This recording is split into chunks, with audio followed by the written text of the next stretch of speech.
adult charge in rapper Pop Smoke's murder, sentenced to nearly 30 years in prison. 24-year-old Corey Walker pleaded guilty to voluntary manslaughter earlier this month. Pop Smoke's death wasn't what we thought. 5 years later, new evidence and court documents are flipping the story upside down. Good morning. Fans are starting to show up to pay their respects. Police still don't know the motive behind this shooting, whether it was an attempted robbery or something else, but you can see that they are still out here investigating and searching for suspects. What followed shocked everyone because this wasn't just a robbery gone wrong. It was planned, preventable, and it might change everything we knew about that night. Let's break it down. Drill Ascension. In the cracked sidewalks of Canarsie, Brooklyn, a storm was brewing, and its name was Bashar Baraka Jackson. Pop Smoke wasn't just another rapper clawing his way out of obscurity. He was the sound of rebellion wrapped in a Dior jacket. Born in 1999 to a Panamanian mother and Trinidadian father, Pop's voice didn't just echo through speakers, it shook the concrete. His tone was thunder, his presence magnetic, and his beats controlled chaos. At just 19, crafting bangers from a cramped bedroom barely big enough for his ambition, Pop Smoke merged the icy menace of UK drill with the unapologetic bravado of New York's hustler spirit. Baby, welcome to the party. Whoa, hey! Oh shit! Welcome to the Party wasn't just a song, it was a cultural initiation. That menacing hook that barked woo, it was an anthem for a generation too broke to be quiet and too bold to be ignored. Within weeks of its 2019 release, Pop Smoke had forced Brooklyn drill into the global spotlight, giving the city its loudest export since 50 Cent's Bulletproof era. Labels circled like vultures smelling money. Republic Records swooped in. Travis Scott invited him to the Jack Boy sessions, birthing Gaddy, and 50 Cent, a man who knew danger when he saw it, called Pop the future. But success, as always, has a scent. And in Brooklyn, that scent attracts predators. Pop's newfound fame came with the reckless confidence of someone who believed the streets had already done their worst. Rolexes flashed on Instagram, Richard Milles glittered in close-up shots, and thick bands of cash became digital trophies, proof of his victory, but also breadcrumbs for wolves lurking online. Industry OGs like Birdman and Whack 100 pulled him aside with quiet warnings. LA's different, young blood. They'll smile at you, then rob you blind. Pop brushed it off. To him, fear was weakness, and humility didn't stream well. He'd survived Canarsie. Hollywood, he thought, was child's play. But the glittering hills of Los Angeles don't forgive mistakes. By early 2020, he had everything. A hit record, a loyal crew, a debut album on the horizon, and the kind of mansion that screams arrival. Yet beneath that luxury, something sinister was forming. These weren't just fans watching his every move, they were hunters. Smoke, whose real name is Bashar Jackson, was killed during a 2020 home invasion in the Hollywood Hills. Walker admitted to planning the home invasion, but says he didn't pull the trigger. The shooter was a teen who admitted to murder in juvenile court. Pop wasn't simply rising, he was soaring straight into a crosshair he couldn't see. In hindsight, his story wasn't a countdown to greatness, it was a ticking clock to tragedy. Fatal night. February 19, 2020, the night Los Angeles glitter turned to gunfire. Pop Smoke had only been in the city for a week, basking in the success of Meet the Woo 2, recording new music and savoring that California luxury he'd always dreamed of. He was staying in a $6,500 a night Airbnb, a sleek glass-walled mansion perched on Hercules Drive, owned by reality star Teddy Mellencamp. It had everything. An infinity pool melting into skyline views, marble floors that echoed like a cathedral, and the kind of silence that screams money. A rising star rapper from Brooklyn is shot dead during a break-in at home in California. Police say 20-year-old rapper Pop Smoke, whose real name was Bashar Jackson, was shot and killed just after 4 a.m. in the Hollywood Hills. Los Angeles police say several men entered a home where he was staying, and at least one gunman opened fire. Investigators say it's too early to tell whether Jackson was actually targeted. Police are interviewing several witnesses who were inside at the time. But Pop wasn't alone in that silence. With him were his friend Mike D and a model named Amelia Rose. They'd spent the day celebrating. Designer bags, luxury cars, late-night studio sessions. On Instagram, they documented it all, laughing, flashing wads of cash, showing off new gear. Two posts, however, would change everything. In one, a close-up of a designer bag revealed a shipping label, the house's full address. In another, his white Mercedes Maybach sat proudly in the driveway, license plate gleaming. Woo! It wasn't a flex, it was a beacon. Around 4:20 a.m., 4 masked teens from South Los Angeles crept up the hillside toward the house. They weren't fans, they were hunters. One was just 15 years old. According to court documents, they'd seen Pop's posts earlier that evening, screenshotted them, and planned a hit in their group chat. "We hitting a big-time rapper tonight," one bragged. The mansion's side door was unlocked, a small oversight that would become fatal. They burst in with handguns drawn, shouting for jewelry and cash. Upstairs, Pop was in the shower when the chaos erupted. He emerged, shirtless, confused, adrenaline flooding his veins. He fought back, fists flying, heart pounding, but then came the gunfire. 4 shots echoed through the marble hallways. 2 bullets tore through his torso, 1 pierced his heart. He collapsed by the staircase, gasping for air as his bodyguard rushed in moments too late. The assailants fled, stealing only a Rolex and a chain. By the time paramedics reached Cedars-Sinai, Pop's pulse was faint. At 5:25 a.m., Bashar Baraka Jackson, the sound of Brooklyn's new generation, was gone. The home is owned by Teddy Mellencamp, daughter of musician John Mellencamp. On social media, the Real Housewives star said it was a rental home managed by a third property. Years later, forensic evidence revealed the haunting truth. He fought back, scrape marks on his hands, blood near the bathroom door, proof he tried to defend himself. His final words, whispered and immortalized in court testimony, were chilling. Don't shoot. Pop Smoke wasn't just killed, he was hunted. And the trail that led them there was self-made. 1 post, 1 photo, 1 fatal flash of pride. Crime scene. By sunrise, the mansion on Hercules Drive was no longer a home. It was a war zone. Flashing red and blue lights sliced through the soft Los Angeles dawn as paramedics' voices echoed off the canyon walls. The 911 call from Pop Smoke's bodyguard, later leaked online, was frantic and broken. He's been shot multiple times. He's not breathing. Within hours, TMZ had the headline splashed across every feed. Pop Smoke, dead at 20. The world froze. Pop Smoke was a rapper who seemed to be on the rise. The 20-year-old seen in this recent music video was just about to head out on tour. But this morning, fellow musicians like Chance the Rapper are sending out condolences. They say Pop Smoke was shot and killed during an early morning break-in at a home in the Hollywood Hills. All police are saying right now is that they got a 911 call just before 5 a.m. Inside, detectives from LAPD's Robbery Homicide Division stepped into a scene of chaos, frozen in luxury. Bullet holes in the marble walls, blood splattered across pristine white carpet, a toppled nightstand, drawers yanked open, a jewelry box pried apart. They marked each piece of evidence with sterile yellow tags, fragments of a life violently interrupted. A surgical mask lay near the staircase, dropped mid-fight. DNA later revealed it belonged to one of the intruders, Corey Walker. A nearby Ring camera, time-stamped at 4:25 a.m., showed 4 silhouettes sprinting downhill into darkness. Their getaway vehicle? A silver Honda Civic booked through Uber. No masterminds, just reckless kids chasing clout, not cash. Then came the gut punch revelation. LAPD sources later confirmed that days before the murder, an anonymous tip had warned of a group targeting East Coast rappers visiting Los Angeles.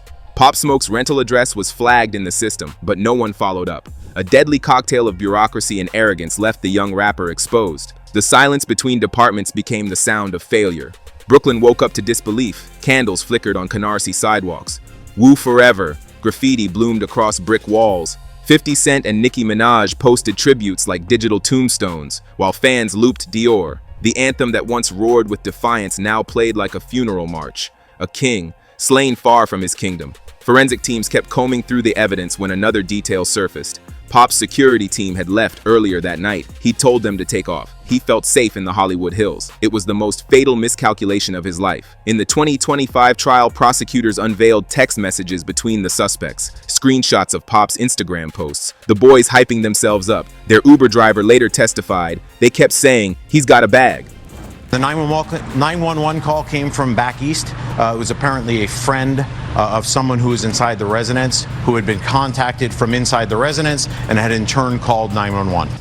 Pop Smoke's death wasn't random. It was a slow-motion tragedy, a chain reaction of ego, envy, and exposure. And when the detectives finally lifted the last evidence marker, one truth lingered in the still air. The mansion on Hercules Drive wasn't just a crime scene. It was a mirror reflecting the danger of believing you're untouchable. Killer hunt. The manhunt that followed felt ripped from a Netflix crime thriller, except the blood was real, the stakes irreversible. Within 48 hours of the invasion, LAPD's Robbery Homicide Division had names, faces, and one vital clue: the grainy Ring camera footage capturing 4 hooded silhouettes darting from the scene. Detectives fed the clip into facial recognition software, cross-referencing DMV images. The algorithm spit out a match: 15-year-old Kenneth Walker, the shooter. He wasn't even old enough to drive, yet he was old enough to pull a trigger.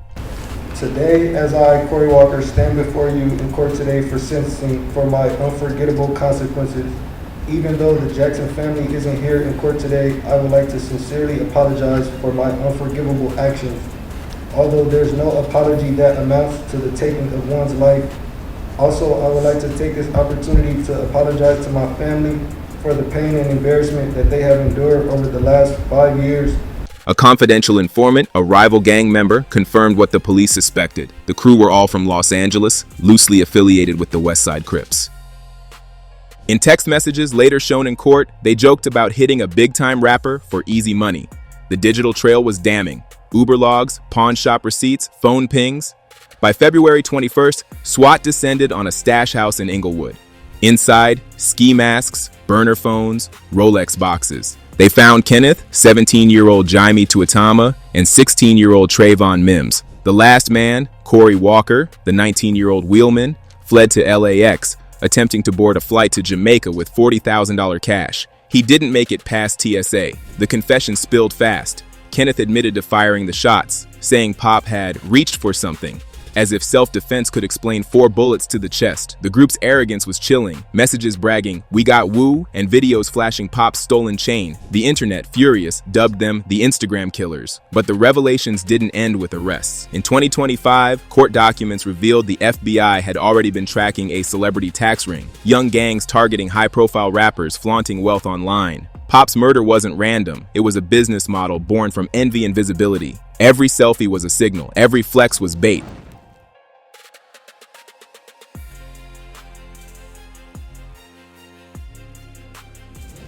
As detectives pieced it together, one officer's testimony hit hardest. He posted his throne. They stormed it.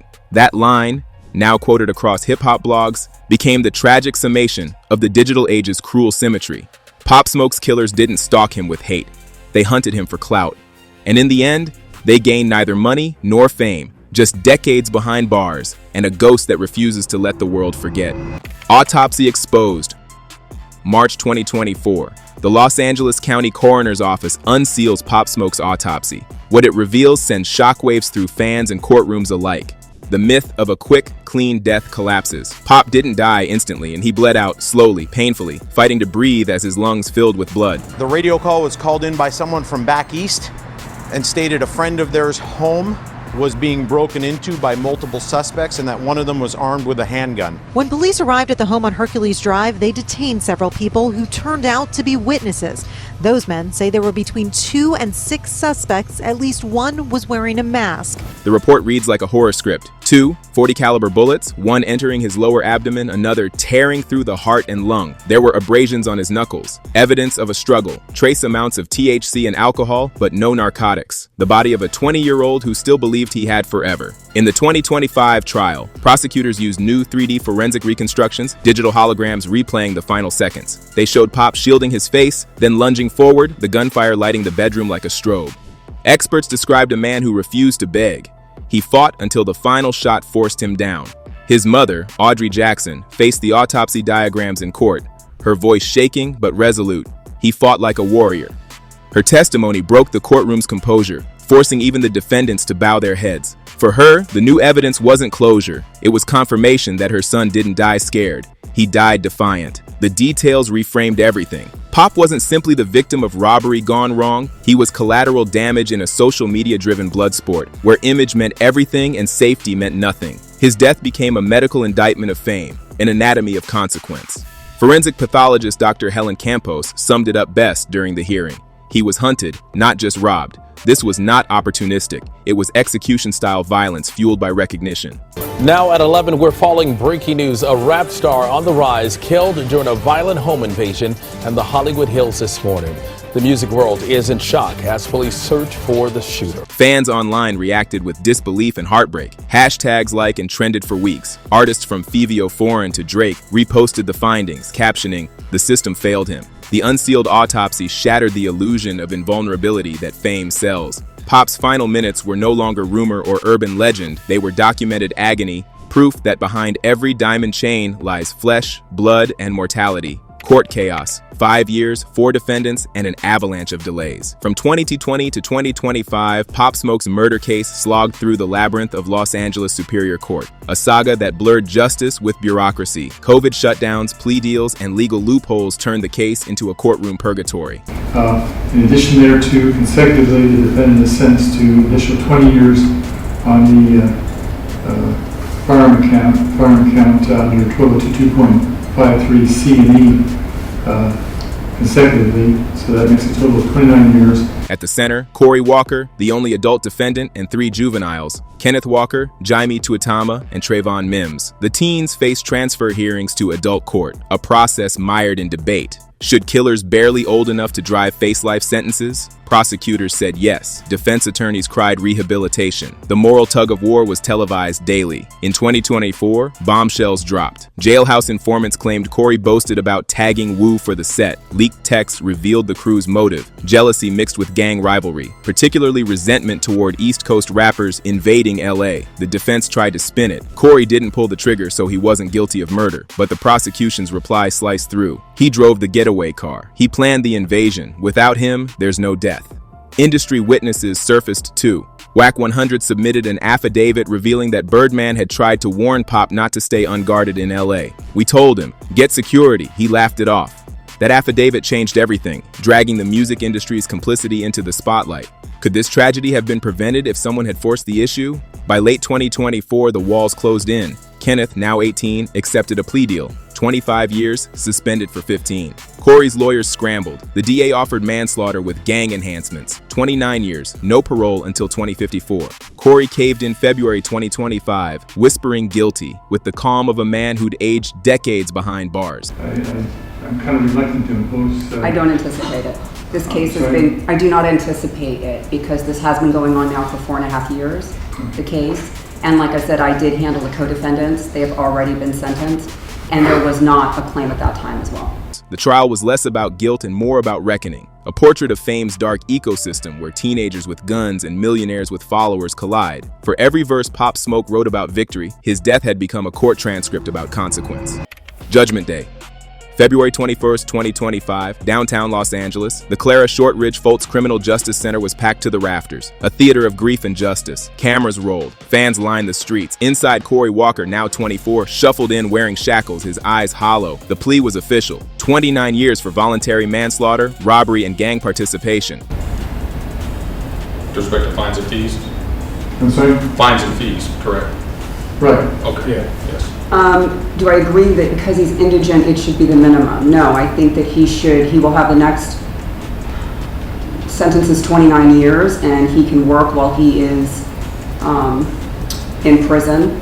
I can tell the court that there are, at this point, no actual restitution owed. Really? Correct, I'm sorry? Really? Yes.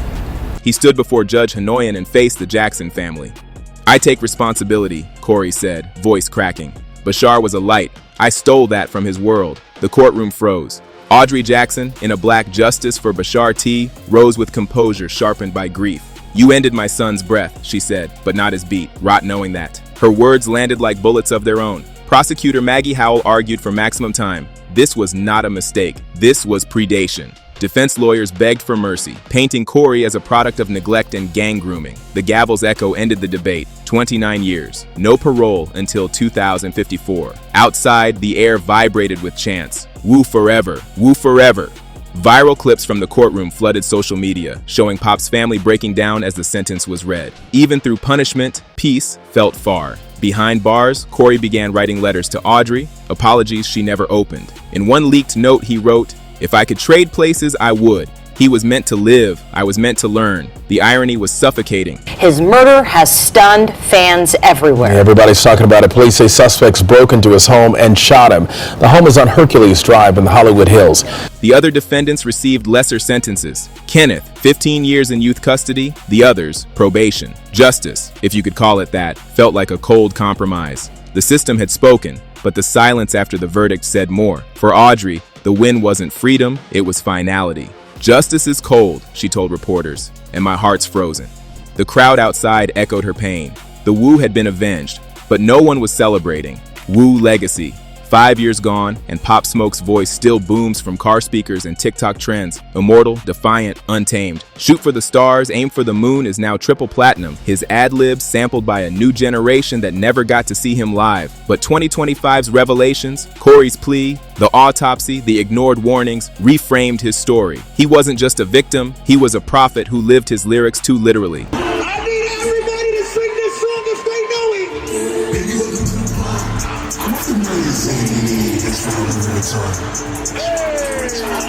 Ready? 1, 2, 1, 2, 3.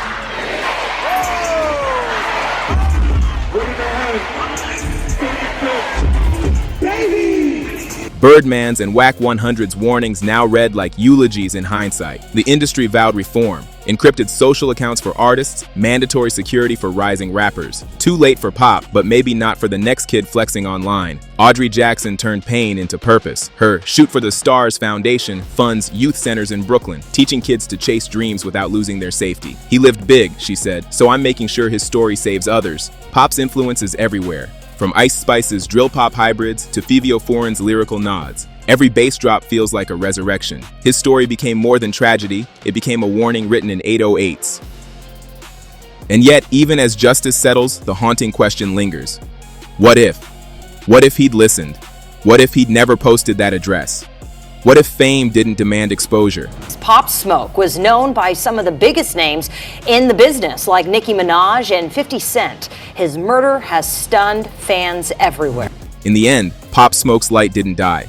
It fractured, scattering across the culture he helped create. The Woo isn't a gang cry anymore. It's a vow to remember, to protect, to never forget what fame can cost. The world learned a brutal truth from his fall. You can shoot for the stars, but the higher you rise, the clearer your shadow becomes. Woo forever. And that's the tragic chronicle of Pop Smoke. The Woo who soared too high, too fast, and was pulled back to earth by envy, algorithms, and his own brilliance. His voice still rattles speakers, his legend still stalks the culture, and his death still feels like a glitch in the timeline. If you made it this far, drop a Woo forever in the comments, hit subscribe, and remember, fame isn't protection, it's exposure.